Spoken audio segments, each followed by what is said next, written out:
Thank you, Mr. Strong. I now recognize Ms. Maloy for her 5 minutes. Thank you, Mr. Chairman. Thank you to witnesses for being here. When you sit this far down on the table, a lot of the things that you plan on asking have already been asked by the time they get to you.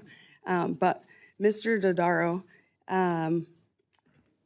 you talk about the cost savings that you found through your work. In your testimony, you indicated that in fiscal year 24, GAO's work yielded $67.5 billion in savings, and then you testified that you save $123 for every dollar invested in GAO. Where do those cost-saving estimates come from? Typically, we use third-party estimates. They may come from CBO. They may come from the Congress if the Congress reduces the agency's budget request.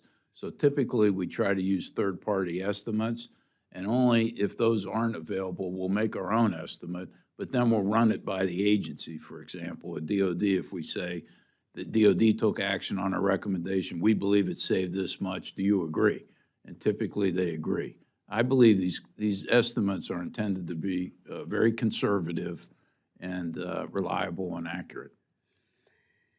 So you also talked about finding fraud and preventing fraud and finding savings. How often do you find an area that's ripe like that and Congress fails to take it up and act on it?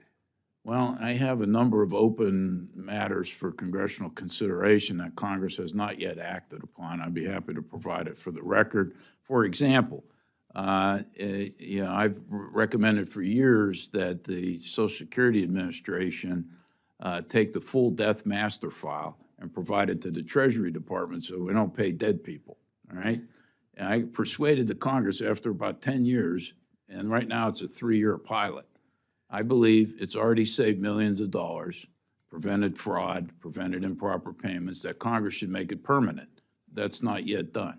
So let's just give you one example. So, Congress has acted in some cases, but in many cases, there's still more that should be done. I've recommended it.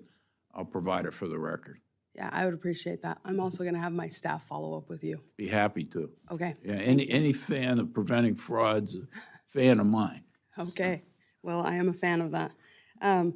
Swagel, when my colleague was reading his Chat GPT description of your agency, one of the things that he talked about and you mentioned is the nonpartisan mission of CBO.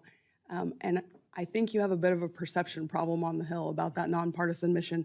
So I just wanted to ask, how do you, in your hiring practices, try to ensure that you are hiring and training in a way that perpetuates the nonpartisan nature of what you do?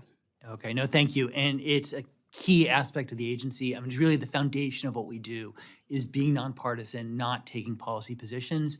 When we hire, we look carefully at the people we're hiring. Of course, first on the expertise and on the skills they bring, but also to make sure that they are both nonpartisan and seen as nonpartisan. And, look, we treat a 22-year-old we're hiring differently than, a 45-year-old. Just, we understand, sort of the difference between those two. But we look at that carefully when we hire. And after people come on board, we have processes within the agency to scrutinize our work, essentially up and down and across the agency to make sure that we're down the center on the issues. Okay, well, with that, Mr. Chairman, I yield back the rest of my time.